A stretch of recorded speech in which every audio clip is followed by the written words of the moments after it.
জ্যোতিষশাস্ত্রে রঙের ব্যবহার করেও আপনি আপনার লগ্ন এবং ভাগ্যকে দুটোকেই স্ট্রং করতে পারেন। যেমন যদি মেষ হয়ে থাকেন তাহলে লাল রঙের জামা কাপড়, বৃষ হয়ে থাকলে সাদা রঙের, মিথুন হয়ে থাকলে সবুজ রঙের, কর্কট হয়ে থাকলে রূপালী কালার অথবা সাদা কালার, সিংহ হয়ে থাকলে কমলা কালার,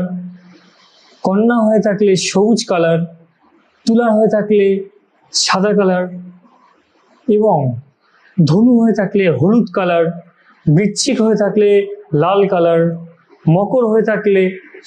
নীল কালার, কুম্ভ লগ্নের হয়ে থাকলে কালো এবং নীল দুটোর মধ্যে যে কোনো কালার, এবং মীন লগ্নের হয়ে থাকলে অবশ্যই হলুদ রং আপনাদের অবশ্যই অনেকটা সাপোর্ট করবে